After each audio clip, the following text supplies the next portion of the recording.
Well, we can't believe our luck. This is Gay Christmas. Let's get into it. Yeah.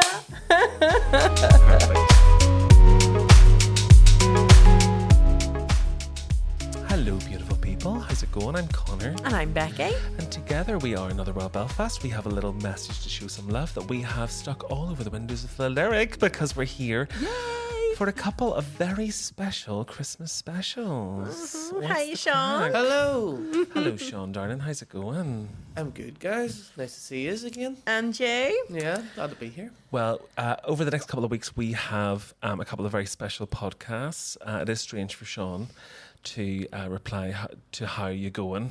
Probably a couple of times in a row now. Yeah, like, a couple of times have came to me with these, and like it's been zero crack. Yeah, not at all. You're always crack. Well, except for that time you were yawning, but Yeah. we don't mention it very much. No. Yeah. We don't mention it very That's much. okay. We couldn't find that other producer that give a fuck, so we're stuck. We're stuck with Seán. There is something lovely about that podcast, though. You laughing, and that is just it Yeah. gives us life. Total So joy. when we get these podcasts, we watch them first. Well, Because clearly, we have to. because some of them are very spicy, and I know that one was very spicy. And as we were watching it, we were sort of a wee bit nervous because it was a bit rude, and that bit actually out of all of it, I was quite nervous for, you Yeah. know. But no, we'll have fun. We're very appreciative. And of, we're hopefully sending across some good messages and, you know, talking positively about some subjects that people can feel a wee bit oppressed around. Yeah. often as Well- well. But these ones are super wholesome and these ones so are super lovely. wholesome. No, I don't think really any fucker buckers were there. Oh, there was a few. This might be the start. This is the intro for. We'll just say it out loud. We had the opportunity to speak to Grimes McKee. So what we might do is just bleep that out. Yeah, I think so. I do. They strike me as swearers. Oh, Bet you get them in a totally. bar, Yeah. they'd be the crack. But they are also the kind of the face of Christmas in our country here. Mm-hmm. So no, it was very sweet. It was an amazing conversation. Yeah, they're just like, you know, one of the things that I mentioned was about how going away and living away from this city, like sometimes you can be very hard on it, you know. And one of the things coming back at Christmas is what you do whenever you go and live away. You come home for Christmas and you go and do the rounds and you see your family and all the rest of it. But I really do think that there is something here that no matter how hard on this place you're being, it is undeniable that the humour here is second to none. You know, the crack that we have here.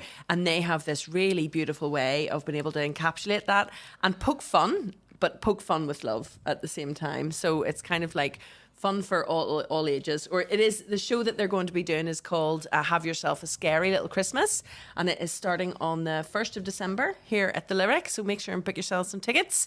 It is a show for adults, they were keen to say. And they were saying not an adult show, which I love that line. I think that's perfect. Yeah, it's great. But make sure and get yourself down to it. It's a lovely way to go and have like a nice Christmassy night out. Something that supports the arts, supports local. Make sure that we are getting known as we are more on the world stage for our creativity and our culture and things like We that. are. Well, talking about how we Not are us specifically. well known on the world stage. And we've just told Seán off camera here. But we are, what was the number? We ranked number 12 for comedy podcasts in Estonia. We're big in Estonia. Well, you Love were it. saying big up Talon, and you were saying, do you know anyone in Estonia? And actually I do, or we do. Yeah. Our friend Lisu. Yeah. So Lisu has clearly been going around all of her family and friends saying, Yeah. give me your fucking phone. And making them listen. And making them listen, or maybe listening. Yeah. But we've made some ranking somewhere, and we're Yeah. really happy about that. Yeah. When it comes to the feedback on the podcast, it has been, we keep on saying this, but it really has been amazing. Yeah. And we have had loads of amazing feedback in the comments, in the reviews. A lot of people have been ringing our bell, which is lovely, especially at Christmas time. Yes. And the support has been great. So thank you so much for that. One thing that has happened, which is, well, a few things that have happened. I think you've got a lovely thing to read out today. And we'll keep on sending those things in. You know, if you've got something to say, let us know. send us an email or send us a DM on Instagram or TikTok or whatever. We love to read them, and often we'll ask them for permission if we can read that out, if that is something that we would like to do. We'll probably never use anyone's names or anything. We might do for this next bit, so you've got something to read out, but I actually have something that's very special. It's a couple of gifts that we've been given from now a friend of ours and fan of ours that we actually met at Mince, the big gay warehouse party that we're partnered with. They have so far raised somewhere around 500 quid for us in a few events, which is wonderful. They've been so good, and it's so good for us just to get out and to have that guest list, to invite other people and to have fun. But as part of that, I've always been the person that really gets to know security and the bouncers and the staff, and just sort of, one, because I'll probably at some stage in the night, probably less so now, but years ago probably needed their help. So it's good to be friendly, or probably got into some sort of trouble where you'd have to reason with them and get let back into a bar. But now it's, I don't know, I suppose when we're going out and about, it's just nice to kind of have that person that's sober within the space to have a little bit of sort of back and forward with. And one of those people is this person. It's the lovely Jim. Jim has just been so sweet to us, just so kind. But I think we do that I think we just do that as people, wherever we go. We do that in Tesco's. And actually, shout out to Harold. Oh, we really love Harold. And all the people that work in our local Tesco's in Dunmurry are just like the sweetest people. We always have a bit of a crack and a bit of a gag with them whenever we go in. I know this isn't how anyone views the world, but if I worked in Tesco's, I think I would competitively scan and befriend people. I would be offended. I would be offended if my queue wasn't longer than everyone else's. But Harold's queue could be halfway down the shop, and I would stand. And probably we do this thing where we'll sort of talk from halfway up the queue, so people are like trying to, just get away from the bloody till. They're scared of it, and we're the people that are like, "Well, did you get your garden done? It's my favourite customers. Did you get a new tattoo? That's gorgeous here. Well, what's the crack with this?"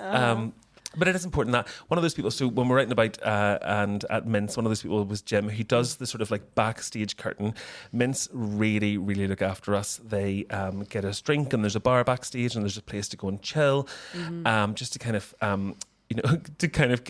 get away from everyone else.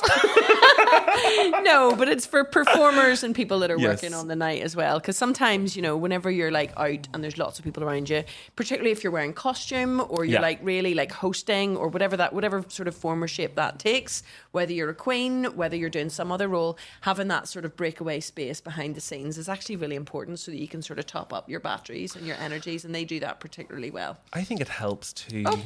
There we go. Wow. I've lost my candy cane. Cue Seán's shade noises. He's like furiously writing in his notebook. Shout out to Seán for all of the wonderful production that he's put into this, for all of this, but also for all of those little weird and wonderful bits. Like last week or one of the weeks, whenever this goes out, we had Bruna Diamond on, and the we haven't actually said this yet. The exorcism. You're like, Bruna, don't exercise us. Like that is a gag. Very funny. We live for those things. But no, so at Mince we have that little space, which is good, just to sort of ground yourself.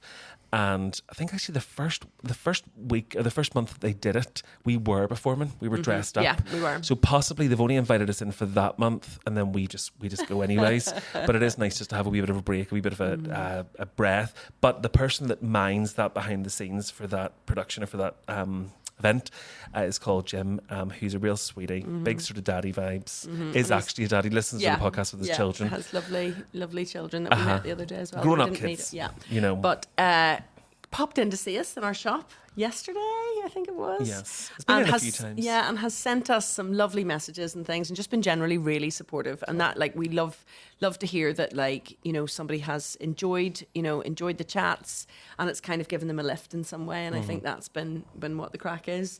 But we thought, whenever he gave us a couple of presents, that we thought we would bring them on and open them, do like an unboxing. So we do, for anyone that's listening and not watching, what are you doing? But we've got lovely presents. They're gorgeously wrapped. His kid chose, or one of his children chose the wrapping, which is very sweet. And the wrapping says, "Hello, sunshine, be kind. You make me happy. It's cool to be kind." It's just general, like, positive mental health messages. I mean, this is on just the good mapping. content anyway. This is wholesome content. Yeah. It's probably what you're watching and listening in for.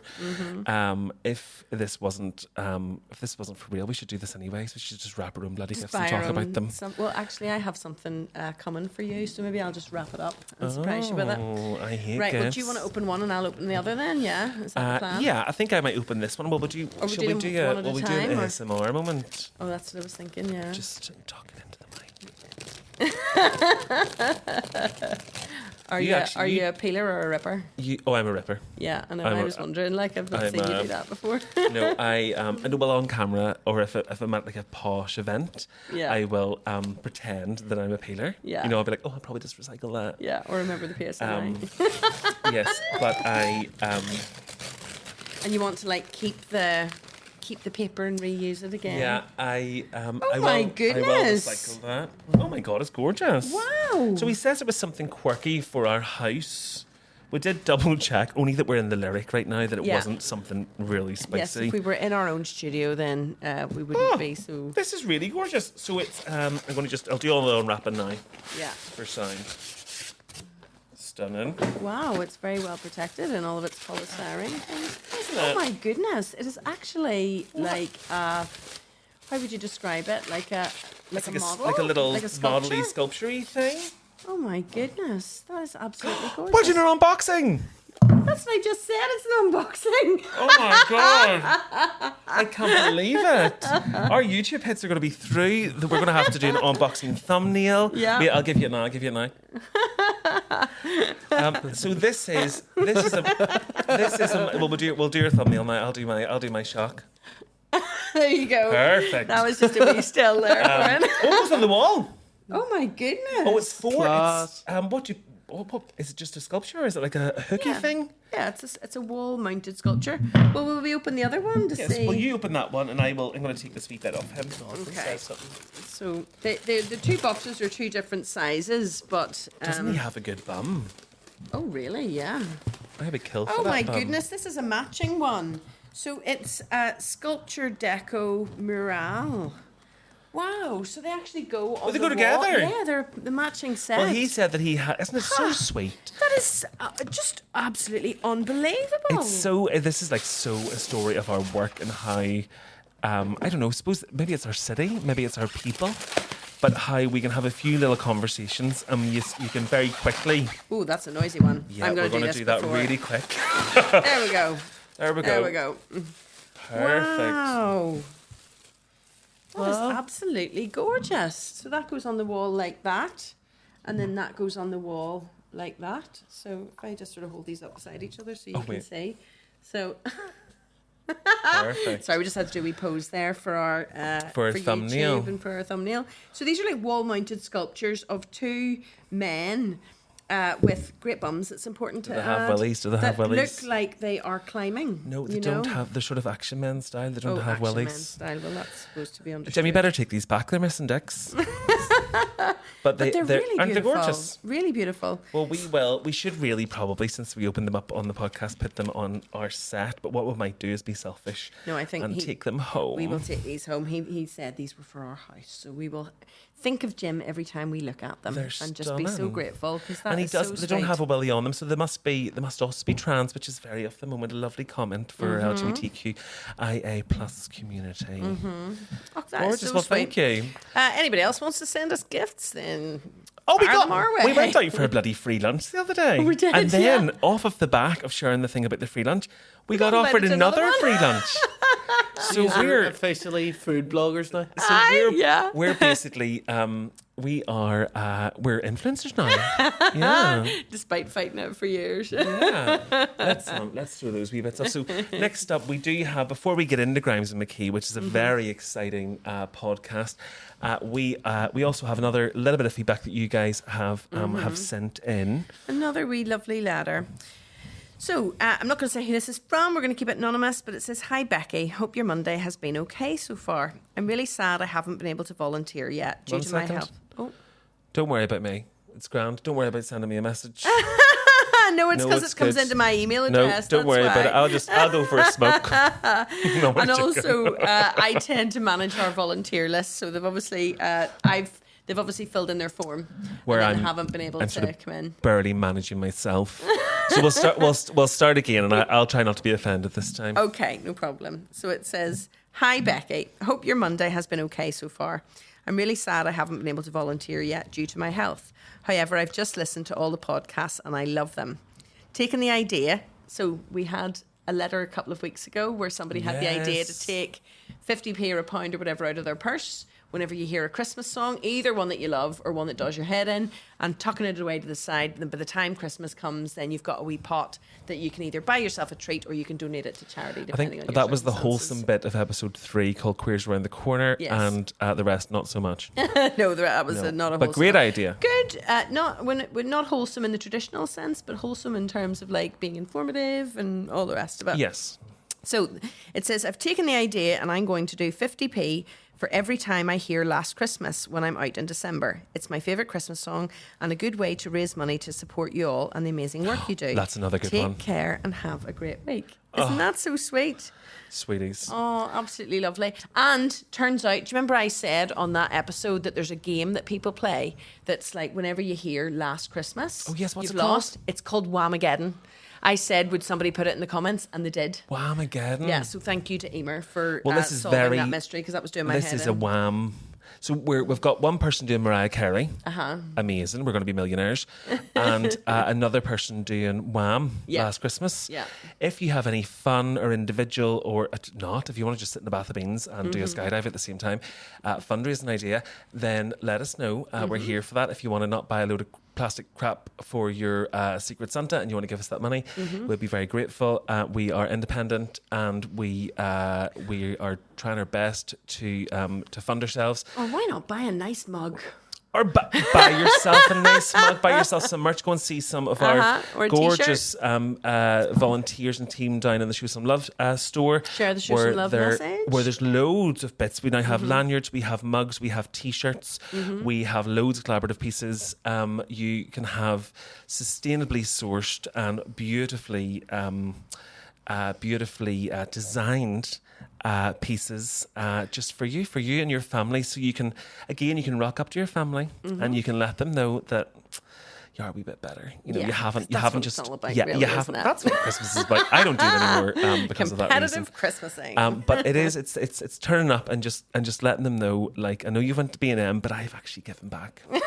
I bought my daddy person? a donkey once, and I swear I was nearly made homeless. A wee donkey for some family in Yeah. Africa, and he was raging, which is very funny. But yes, so if you want to do that, we would love that. It's nice to support us over some of the other big charitable organisations that get an awful lot and sometimes don't do an awful lot. We are busting our bits to really make a difference in the city. So do that, show some love, and get into it. We better get into this podcast. Yes. Well, we are, as we said earlier, we are so excited to have the I don't want to say stalwarts again. There's like a different word that I'm looking for. They are Christmas. They are, but they are like legends, you know, I suppose. Like, it's like trying to think of a word big enough. Well, put it this way. Whenever we met them a couple of weeks ago for the first time, You nearly I died. swear to God, you know, we got the picture, was the most all-biz person ever, had the full fangirl moment. And then whenever they said that they'd heard of Show Some Love and they knew like a wee bit about it, I was just like, couldn't believe it. Like, it kind of just like made my day. And of course, then my mum got sent the picture and she was all biz because Yeah. we've attended so many of their plays over the years as kind of like a lovely thing that we did at Christmas whenever I would travel back from working away and things like that. So yeah, it's kind of a very, very special one for us. Like, even just being in the Lyric as well. You know, I have lovely memories of coming to the Lyric before it was all this beautiful new design and architecture and things like that. You know, I have lovely memories as a kid of being brought here by my granda or my grandpa. It's like different family, different side. Also of just being brought around all of the shows and really having a bit of a relationship with the theatre that I lost for a wee while. You know, obviously the last few years we haven't had any disposable income to be able to go out and participate in things like this unless somebody's been kind enough to invite us. But for many years before that, like, the theatre was something I felt very, very close to. Also, my granny, as I've said before on this podcast, I think my granny used to design costumes or used to make costumes. She was a very talented costume maker. we've got Liam Neeson behind us here, displayed, and one of her most cherished memories, and she had a little photograph on her mantelpiece for as many years as I can remember of Liam Neeson as a child, and she had made costumes for him, I think in the Opera House maybe, so going back quite a long time. So it's lovely to be here, to be doing this in this way. So I hope you enjoy the conversations. Like, we really, really enjoyed it ourselves, and it was very special.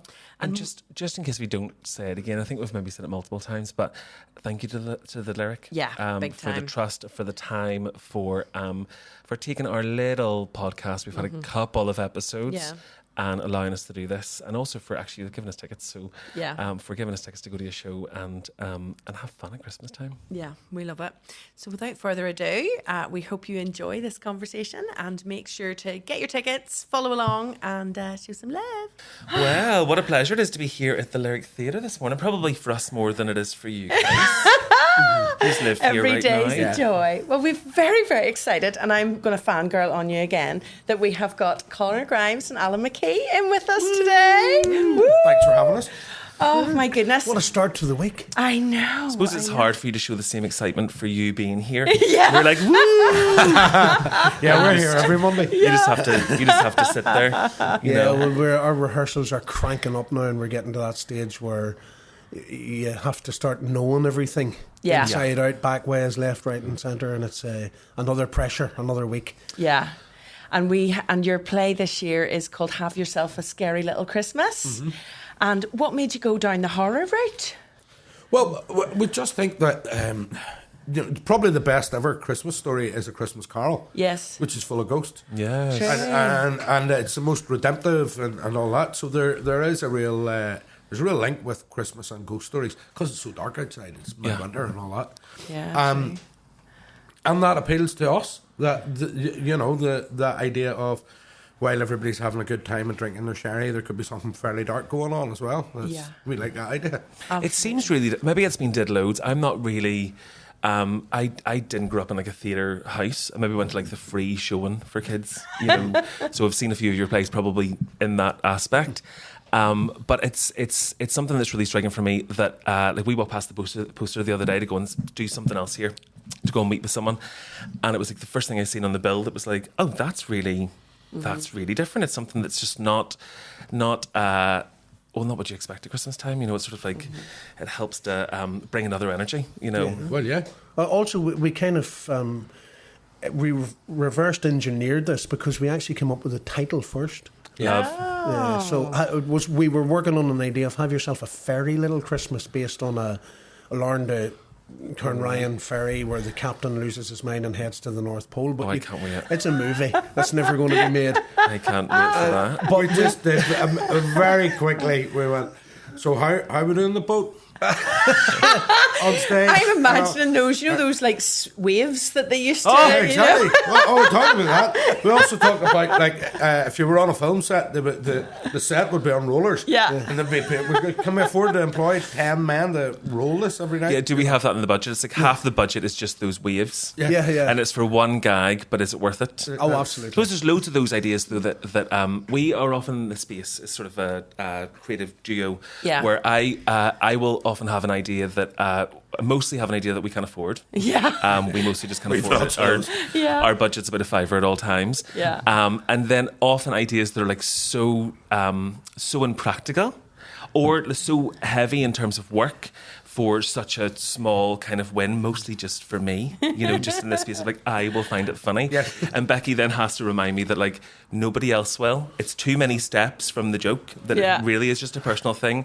Like we can't just do things because you want to do them. But that's where we like have that this conversation a lot. But I suppose it's the tension between like you've got to go big, you've got to have the big idea, and then you've got to have but what bits of that could we make happen, and how could we really bring that to life, and then your conversation starts to flow, and then you start to, and you never know where it meanders off to. What does your kind of process look like with that stuff? It's sort of really open-ended. As Connor said there, this time off we started off with the title. We've had other times where we've been 3/4 way writing through something and we don't know what we're going to call it yet. Yeah. And it all depends. So we've sort of various start points that will get us in. And very often a lot of the time it's, I was out at the weekend and I met a man or a woman who said this to me. And then we start talking about, oh, well, I know a guy that did that. And we're into it, because there's two of us, and you have this as well, because there's two of you, you don't ever get that, sitting in your garret on your own, going, am I mad? This is actually crazy. You've got someone to tell you that you're mad. No, that's mad. That is mad, but this one kernel of it might be all right. Yes. And then it's having trust in someone else to be able to add something else on. Yeah. To say, oh, that's great. I think it often comes from we're pretty explicit in our podcast, but we're going to really try to keep it sweet. But it's a bit of a crap sandwich where you'll try to save something from the idea, just to sort of save your relationship more than anything. And then from that you can put something else to it. You sort of add something else to that sandwich. Yes. And before you know it, you've removed all the crap and you've got like a lovely something that you can actually work with, and it's palatable to the public. They're going to actually get it and buy it because it has to make sense. Well, when you're writing plays that we do, it's one of the trickiest forms of writing because you can't use exposition. You have to have a vehicle to get the thoughts of the characters out there without them saying, oh, by the way, do you know that I've bought a new car? Yes. They go, yeah. And one of the things on that, of course, as well, is that if you have a couple and one of them going, did you know I bought a new car? They go, yeah, I was your partner, I was with you. I bought it with you. That. Why are we talking about this? So we're always trying to take those conversations out where two people tell each other things they already know for the benefit of the audience who don't know it. Shakespeare, for example, used the soliloquies to do that. So we would have drama. And then one of his characters would step aside and speak to the audience. This is what I'm thinking. This is what I think she did. That's what I think he's going to do. Yeah. Oh, here they come. And that was the soliloquy. Well, we don't use... That's like a narrator. So every time we start writing the show, we go, we need a narrator here to help hold us along. And sometimes we'll write it in and then we'll kill it. Yes. And get it back out. Yeah. Because it's a tricky medium. Yeah. And it's always that thing as well of... We've always found as well when we're writing a scene, and we're always reminding ourselves of it, that by and large, if you write a scene, you can take the first 30 seconds to a minute off the front of it, and you can take the same off the end of it. Yes. So start later and finish earlier, and give your audience, don't spoon feed them. Yeah. Give them a wee bit of work to do. Yeah. So they are going, what's going on? Why is he talking to her like that? Yes, because people don't realise that if you overfeed, like you notice it in TV and things as well. A lot of American TV. Yeah, exactly. Where it's like, oh, it's written for, forgive the phrase, but for like a like a dumb audience type thing, and it's like, I don't need all of that. I can figure that out for myself, because you don't want to feel patronised at the same time.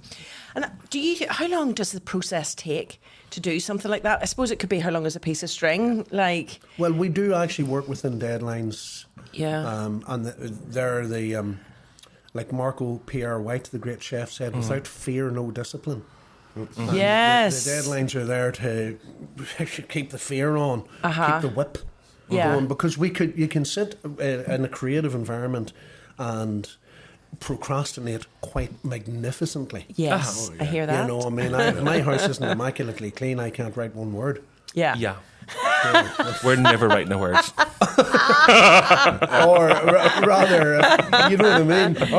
Rearrange the fridge. That fridge needs rearranged or whatever. Yeah. Tupperware cupboard. Yeah. We do our cans. We'll organise all of our cans, and then after that we'll do a spreadsheet, face the night. And alphabetised. And sometimes alphabetised, which is and our house is rotten. Right? Yeah. And would you do them out sometimes by food group? Oh, yes. As well? This is the soup section. You're much more sort of practical with that kind of stuff. I would... I like to arrange the colours or sometimes the shapes of the brands. Sometimes brands together. So there's like a little Tesco stack. And things that go together. Yeah, and sometimes I like to stack them so that it's so impractical that they're definitely going to fall. But that just in that moment they're perfectly stacked. They're not staggered. They're ready to go. They're Schrodinger's cans. Exactly. If someone interferes with them, they are both dead and alive. Very that. Okay. It's Schrodinger's. What does Blind Boys talk about? Oh. I'll have to use the word crap again, but it's Schrodinger's crap. Schrodinger's crap. Yeah, but isn't there were actually cans that were made? I think that's what he talked about. There were cans Yes, that that's were right. made. It was a piece of art. So based on that, but it was a guy that had canned his own poo.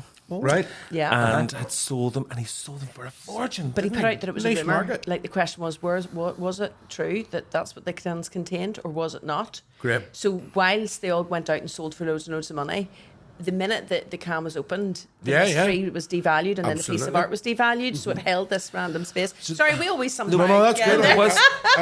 There was a whole sort of world of people then, because they were selling for hundreds of thousands of pounds, and there was a whole world of people that were trying to scan these cans, work out if they were clay. Find out. There were some people thought they were clay, other people thought they were made from something else. Other people were like, no, we're definite that there definitely is poo. Yeah, if the lyric theatre is high culture. Show Some Love Live is not so much. We're here for the little details. You're organising your cans. You sound a bit alphabetical. I had a friend once who told me with a straight face, no hint of irony, that he wasn't going out over the weekend because he was rearranging his CD collection Done. from alphabeticized to genre based. Gorgeous. Wow. Which is actually much more practical. Yeah. Probably is, but sorry, what? I don't know. I think that would kill you. Yeah. That would kill you. I would like What genre do you start with? Yeah, exactly. And Your then biggest? is the genre alphabetized? That's what I want to know. Within the category, within Yeah, the then is there- exactly. So it's country So what it music has to before be. disco. If it wasn't, that would be madness. Yeah. I Well, think so. what about electropop? Yeah. You know, Where's that sitting? does it exist? Or what if you've only got 3 of them, but you've got like 30 pop CDs? Right, Exactly. Sounds like a logistical nightmare. What about That's why I was taking them a whole weekend. So what was I going to say? Well, you had asked about how long it takes. Yes, We yes. haven't really answered that. Thank you. Well done. I guess, look, whenever we're writing a show like this, we'll do it in stages. And so we'll do a few weeks of creative thinking. We'll do we'll section off a time and we'll go, look, we're doing that week here. This would be early on in the year. And we'll try to work and whatever. We both keep notebooks on the whatever particular show we're working on. And we'll sketch down ideas constantly and think and talk to each other and email each other and meet and so on. And then eventually you sit down and it's act 1, scene 1. Yeah. And that will then take about 4 to 6 weeks Yeah. to write the full play. Wow. So Well, we edit as we go along, so the draft that we have has been thoroughly thought through, argued, fought over.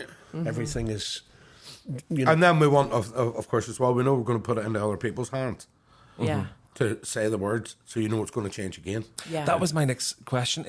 Are you the only people that do that editing, or would the actors then do that? Would anyone else that sort of is playing a part there have a say? That's the real collaborative process in the rehearsal room. Yeah. Yeah. Where actors actors are clever. So they're always coming up with you and going, you see this line here? If I said this instead, or if I turned those 2 lines around, or Yes. all that. why does she say this? Yeah. And, that's it. Yeah, you'll get that question. Why are you saying that? And then you go, I don't know, actually, don't say that. Yeah. Screw that out. Because you're focusing on the whole thing and how it all fits together, but it's only whenever it goes into the hands of somebody else who's focusing on that one character that they can then start to, in a more intense way, look through that character's eyes. Exactly. Oh, yeah. Type thing. Or if you can That find is the lovely. funny in something. Yeah. It's just That's it. It can just miss you. It's like that you're sitting around the table at a bar and that thing that you've talked about something 100 times, but it's just that one person that's like, here, what about this? You can really you can find something new. Yeah. And what advice would you give to somebody who wanted to get into Theatreland, or who maybe wanted to have a hand at writing, or wanted to have a hand at don't being do it. involved? Don't ever do it. Get a real job. Get a real job and enjoy your life and go on holidays and stuff and Security. be able to attend friends' weddings and Yeah, totally. all that. Join the civil service. Yeah. I suppose you've hit the nail on the head, because it's for people that don't want that. Yeah. And anyway, it's a vocation. Yes. Yeah. You'll know if you want it. Yeah. Yeah. And it drives you, and it forces you down this road. Yeah. Yeah. As Alan's saying, you can't. It's a difficult world to plan, even to have a car, to buy a house, to Yeah. get married, and all that sort of stuff. It's all a lot trickier Yeah. But that's the downside. Then the upside is I adore coming to work. Yeah. I love writing and scheming and thinking things and all of that, and it's utterly superb. And being able to make people laugh Yeah. is one of the greatest thrills in the world. Like it really is. Standing in front of an audience and you know the whole audience all laughing at the same time because of a joke that you've maybe sat in June time going, is that funny? I don't know. Yeah. Is that funny? Yes. And then they react to it and you go, we were right, that was funny. Yeah. And, you know. And lines that you don't think are funny Yeah. are really funny. But back to the question about writing, my advice for people is that writing's actually quite easy. Anybody's capable of writing a sentence, and if you're writing prose, for example, anybody can write. Just say, for example, take this morning, what happened to you this morning, and begin, I woke up, I got out of bed, and that sort of simple way of writing. So then you've got that, practice that, do that, enjoy that, and then find a story. Yeah. It's all about the story. Yeah. Because there are so many people out there that people that you've worked with in the past, people like is it Caroline Curran that came up your National Theatre, and you know you've kind of Caroline was a stage manager on a show years ago. She was a wee quiet stage manager sitting in the corner like a mouse. but it's And then next someone thing, who's not next thing it's necessarily Maggie's fag run, and it's just And she's writing her giving own birth. stuff, and she's super. Yeah. But it's sort of it's just sort of it's finding that. It's maybe finding it in another medium, like online, Facebook posts? You know, Oh, through 100%. Facebook posts, and then you get that very direct reaction of like somebody's mummy that's just like, you're a gag, you know, and then you can put that in, you know, it'll work for the show. Yeah. One thing that you were saying about how, and we'll get back to sort of how it all started. We'll watch your Jerry Kelly show. I want to know all the behind the scenes biz.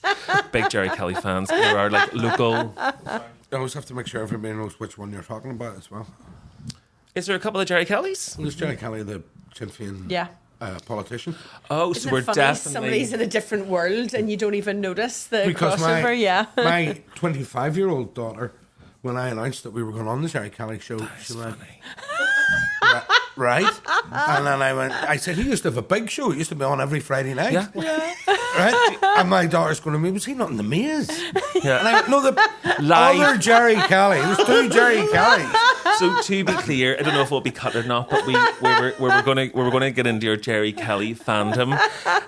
We are fans of both Jerry Kellys. I think that's important to say. For argument's sake. Yeah, we are living in West Belfast. We're fans of both. Yes. But on the Jerry Kelly show, we'll get to you being on it, and then whatever my question was before. But do you remember in the titles of the Jerry Kelly show that they used to have a man that had a big K shaved into the back of his head?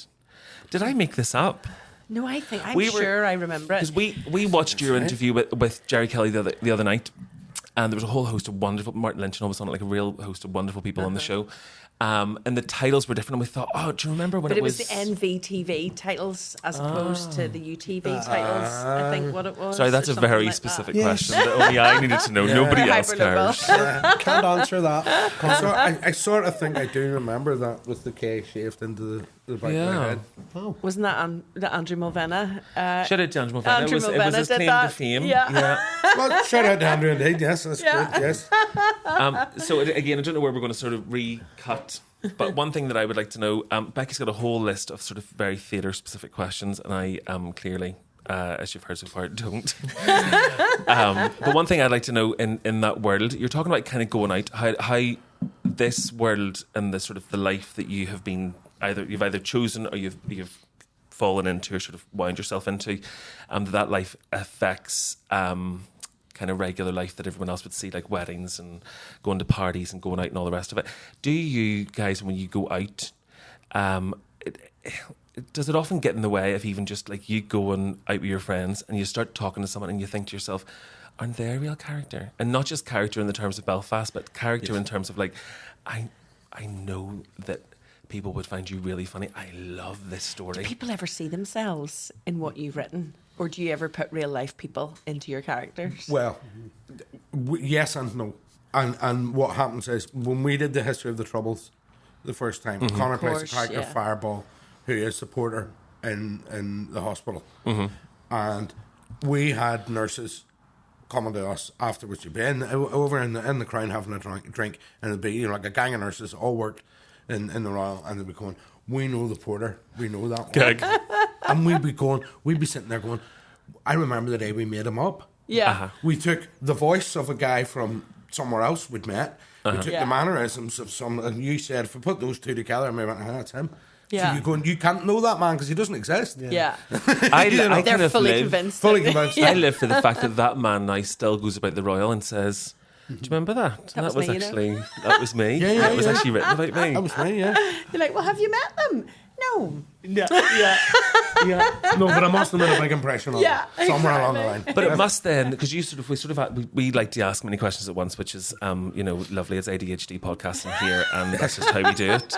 But does that affect you? Like, if you go out to like a family wedding and you meet a whole other side of the family that you've never met, a whole load of other people, do you then get into like a workspace? You're sitting at like 1 a.m. drinking and talking to someone, and you start to then kind of you start to do that work rather than really engaging with someone. You're kind of like you're almost gathering the information. A little element of that, but probably not. It's afterwards. And it's probably just in terms of, same as anybody else, is when you're recounting a story, or if you're telling, guess what happened to me on Saturday night, and you tell it, and then because we're actors, we probably, for example, last night I was over at my wife's family's house, and there was loads of ones there, and we were all telling stories, and of course I would jump up and I would recreate the story and do the walk of someone that was doing something.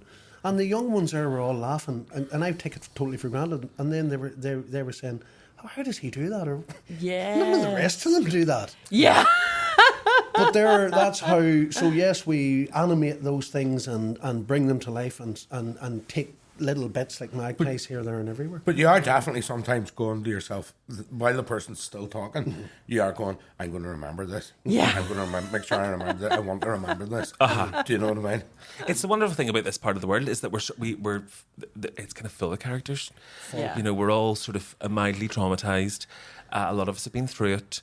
A lot of those issues, thanks to one of the Jerry Kelly, still isn't fixed.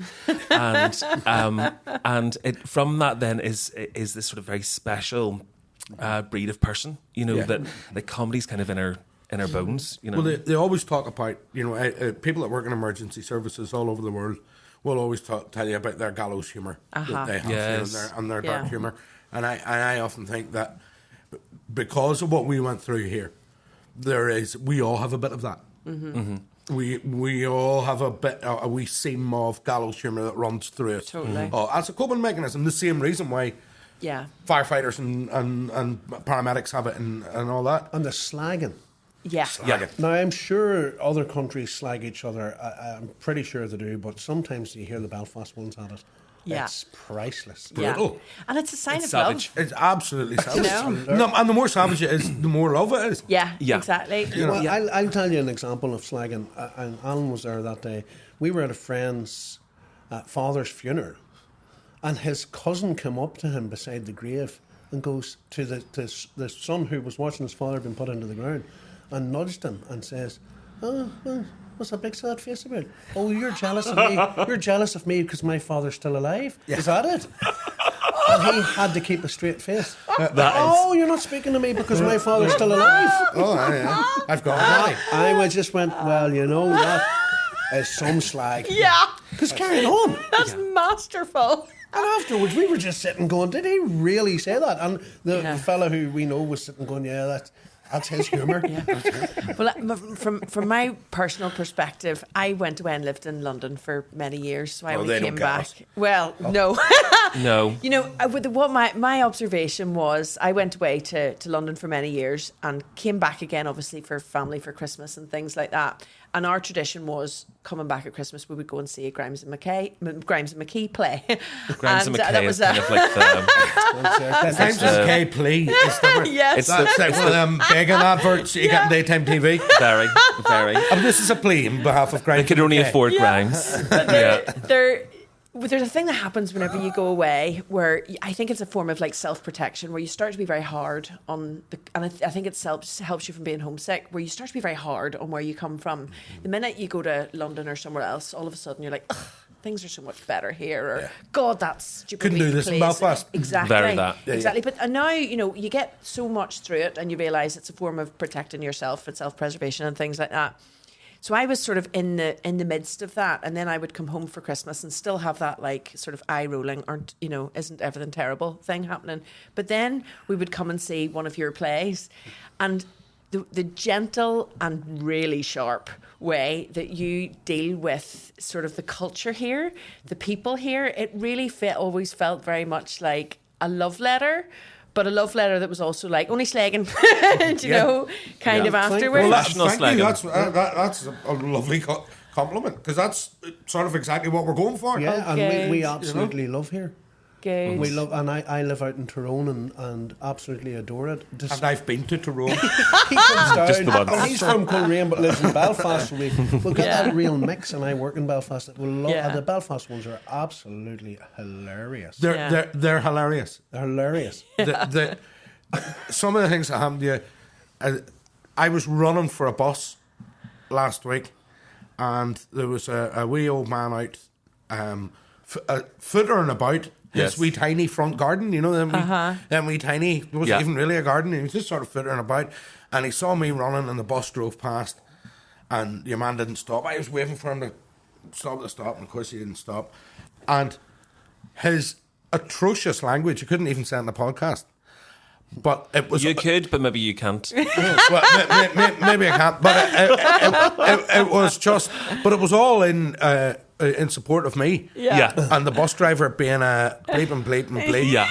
And he should have stopped for you there, son. Yeah. Right, son, I'm 54. Yeah. And I'm just going, I love this city. Yeah. I love it so Something much. about sun really melts my heart. Yes. Like it is just, and you could be any age. That it's just it's so sweet. Some of our neighbours, we have a lot of older people that live around us, and we're sort of like, we would say that all of our friends, I don't know what people imagine our life is. Yeah. They imagine we're maybe in some rave somewhere, that we're spraying the streets at 6 a.m. Yeah. Far from it. But we're actually we just love our electric blanket and our wee neighbours, and we love doing our garden. Yeah, with the pink front door. But they would say sun, and it's just, well, the pink front door was like controversial. And It's not on the street. you would think that we had like painted our house, I don't know, full of glitter or something. You know, like they're still talking about it, and it's 3 years later. But they would say sun, and there's just something that just melts me. Yeah. It's so sweet. We wrote a show called Bah Humbug, which was a retelling of A Christmas Carol set in Belfast, and we just had this incredible thing, the Cratchits. Bob Cratchit and his family, who feature, of course, in Scrooge's play. We set the Cratchits were from up west. And we had so Wonderful. much fun with them. They were always filling up about everything. Yeah. And There's a real... there's like Constantly. there's this line that, and it's not just the West. I think it's a working class thing as well. I think it's that we do of. It's cross communities. Yeah. it certainly is. This is a cross community prejudice that I have. But we do this thing of they're just on the line from being really fiercely indignant, I'm going to kill you. Yeah. Yes. To really sentimental, and oh my God, are you all right? Yes. And they're in there, weaving their way through that the whole time. Yeah. You know? There were them seeing people on our street. There's a few people that that invited us out to a few of the bars, and bars that maybe we wouldn't feel so comfortable in, but people that really love us, but if something started, they would murder someone for you. Yeah. You know, it's that kind of Makes energy. you feel very safe. It does. Yeah. But you make sure your garden looks nice. Yeah. Yeah. And the Cratchits, somebody came and told them a big sad story, and they just sat eating sweets the whole time. Yeah. That's really Terrible. That's terrible. Now what happened?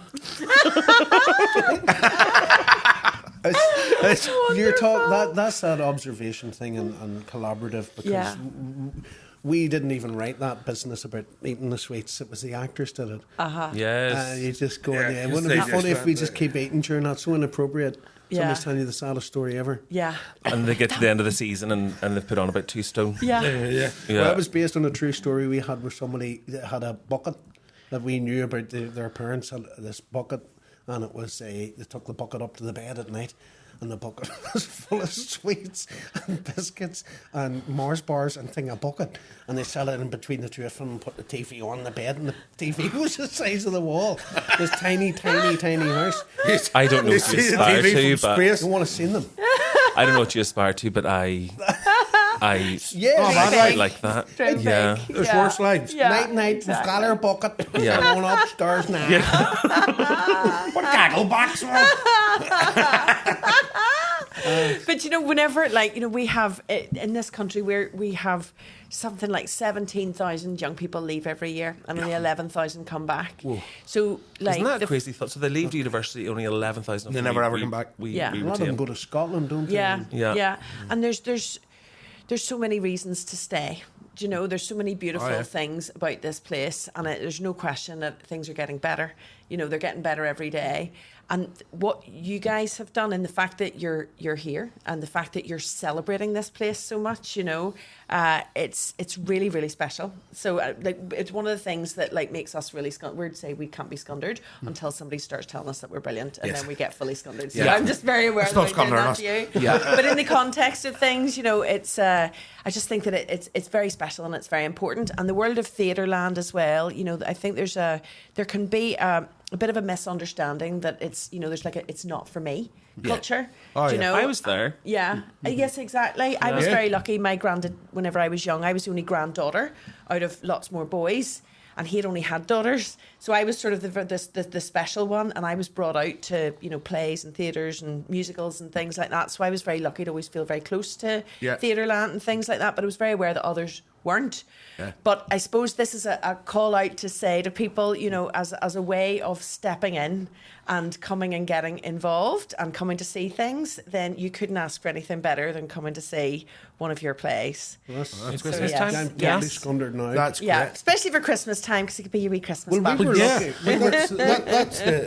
That's the thing, that the live theatre is probably our most basic art form. If you consider that hundreds of thousands of years ago somebody stood up in a cave and went, so this mammoth is chasing me, right? And then I turn round. and we, Nice says, tell him. and we sort of gone away from it. Like in Shakespeare's time, it was the ordinary people. Yeah. There was the groundlings. It was the ordinary people that were filling it up. Yeah. And going and seeing it. It was their thing. So they're all that elitist nonsense that has happened to theatre, mainly in this 20th century. Yeah. It's absolutely, you need to get rid of all that. Yeah, we were very lucky because we had people like Martin Lynch and Mary Jones who were out there doing it, and they're friends of ours, and they're rough and ready, and they're clever, and they're funny, and they're whatever, and they were who we learned off, and we just went, they were basically saying to us way back in the day, let's go and write your own stuff. The Perry's hilarious. Yeah, and we never had the feeling of imposter syndrome. And you get a bit. Everybody gets a bit of imposter syndrome, but you never had that sort of thing of we shouldn't be here. This isn't for us. We're not intellectually or socially the people that should be making theatre.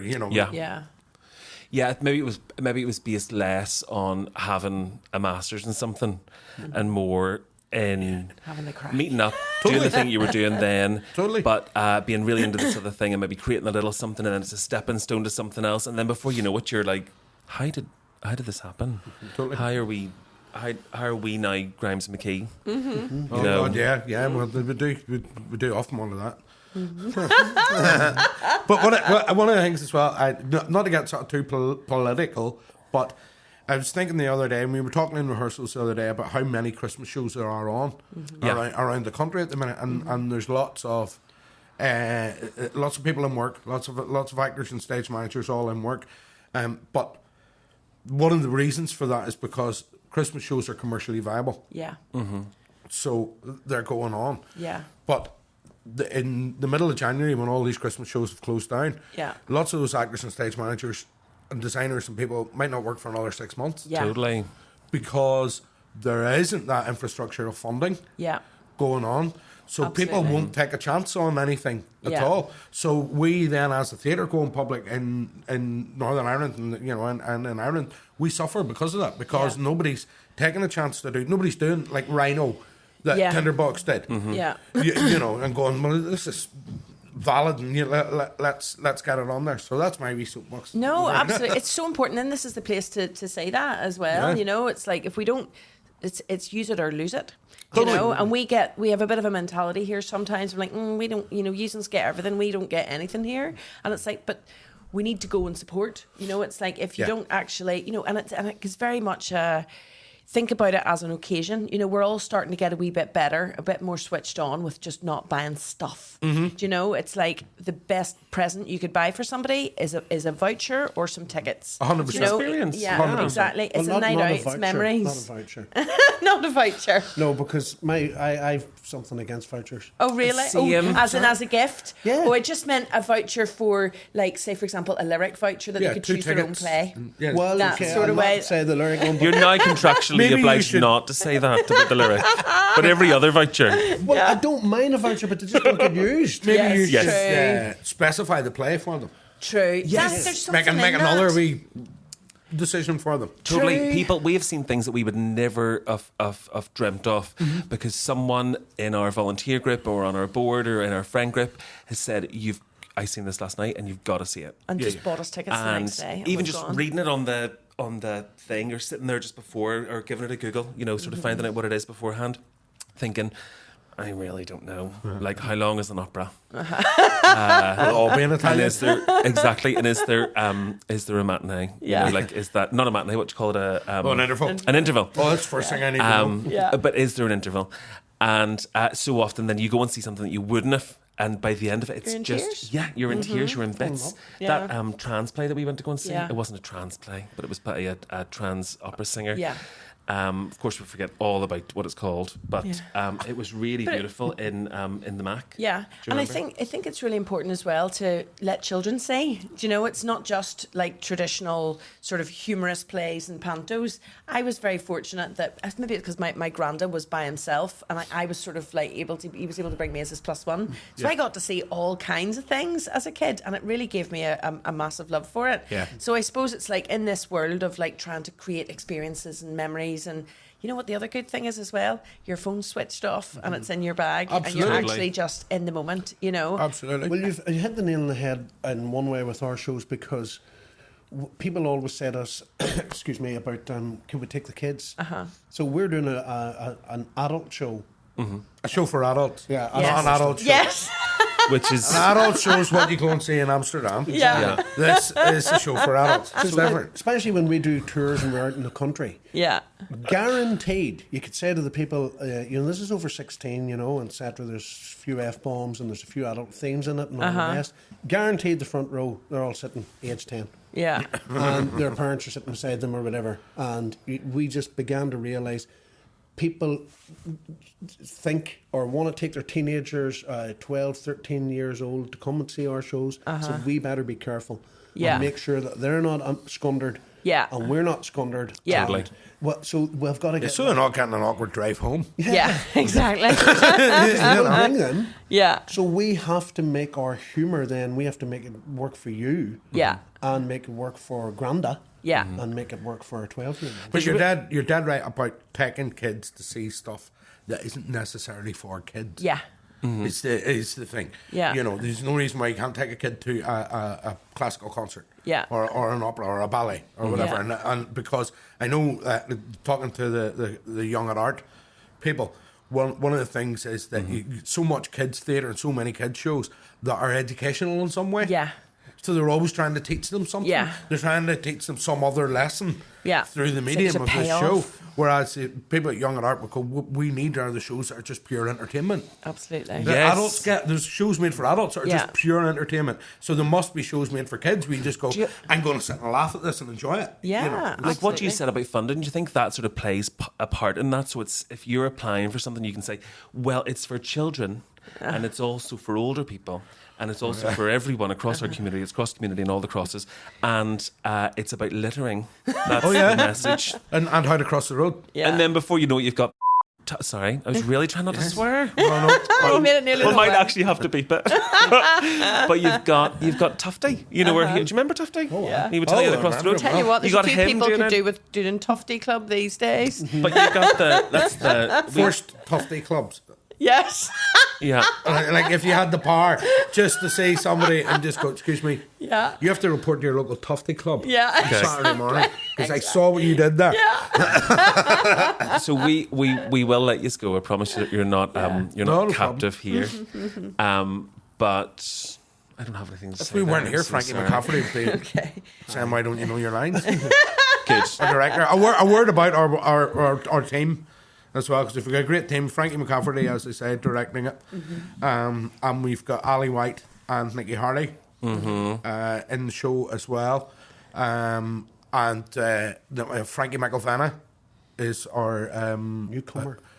musical director and live on stage musician. Great. And the butt of jokes, basically. Wonderful. And yes, we've a great team. Just wanted to mention all their names. Yeah. Wonderful. And it starts on the 24th of November? No, the No, first. that's Hansel Oh, and Gretel. Hansel and Gretel, sorry, My God, you're the- you get a small heart attack. Oh my God. Sorry about that. Just Yes. while you mention Hansel and Gretel, is your play better than that, or which one? If you had to put them up against each other, I mean, I wouldn't like to do that. But obviously, ours is better. I mean, ours is very good. Don't get me wrong. Great people in it. You know, written by a wonderful woman, and you know, we've had a nosy, sort of the rundown of a couple of both of them, and they both seem wonderful. We've got Christina Nelson coming in next to talk to us all about Hansel and Gretel. We've got questions like who would win in a fight. Yeah. I won't put that to you. she would. Christina. Oh, Christina's that friend. Yeah, totally. Christina is that person that is your best friend, but will murder someone for you. Oh yeah. You know, she's real. And help fierce. you hide the body. Yeah. Oh, as well. Yeah, creatively. Yeah. Just amazing person. So one last very serious question. Very serious. Yes, could you recommend a reasonably priced local insurance company? No. I agree with Ned Flanders from The Simpsons, who says insurance is a form of gambling. Yes. Have you spent the last 10 years, Yeah, you that know, was really everyone good forgetting question. about all your hard work? Yeah. Your beautiful artistry.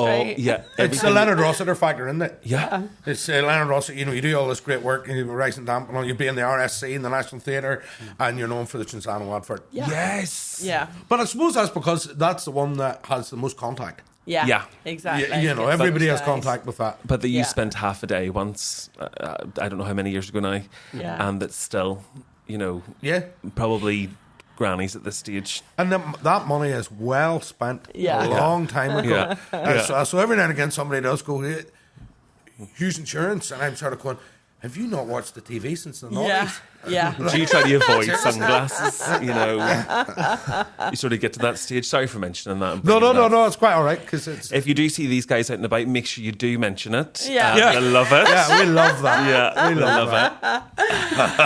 And so remind me, I was going to say, I said the wrong date for Hansel and Gretel. What date are you starting then? We run from the 1st of Yes. December until the 6th of January. That's right, I knew yes. your finished date. There are some You had that tickets bit. left, but you are really well sold. There are tickets left. We have plenty of shows, and there are tickets left. Great. But yes, there's we're doing fine.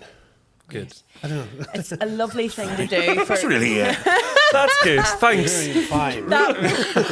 like it's, I think going to a play or something like that, and hopefully they're not. Well, not hopefully they are all sold out. But I think it's a particularly lovely to think, not just in the run up to Christmas to get you in the mood, but also in the period afterwards as well, where everybody's sort of going, okay, well, I'm bored watching TV. Oh, it's a Do you know, great thing like, for the following week. It's a lovely thing to do, to go out Yeah, and yeah. just sort of hold on to that. It's a very Christmas. strange atmosphere those nights. Is it? It's Well, brilliant. nobody knows what day it is. Yeah. Oh yes, Yes. of course.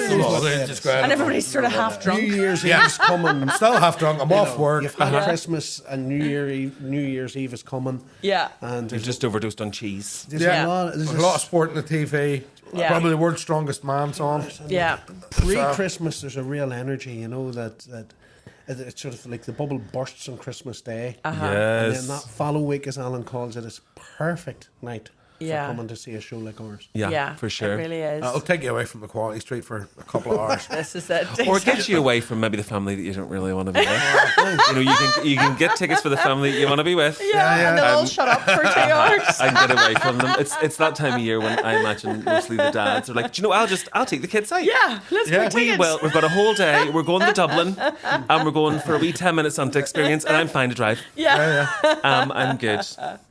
Well, Listen, thank you so much for coming in to talk to us. Thank you. We have enjoyed it so much, and wish you all of the breaking of legs for the Christmas season coming up. Merry Christmas. Yeah, And a Merry Christmas, yeah. Oh, Merry you're the first Christmas. person to say it too. Merry Lovely. Christmas to you guys. You guys are wonderful. Yes. We'll put that in our flyer if we ever have Yeah. one. Grimes McKee, we are A beautiful flyer. great. Flyer? Or a poster. Yeah, perfect. Well, thank you so much for listening and watching. And we will be back with a much less exciting episode, probably. Oh no, it's Christina Nelson next week. We just We're dead. Just We're dead. A much less exciting episode in 2 weeks. It might Yes, just whenever be it's us. just us. Yes. Juice and love. Bye.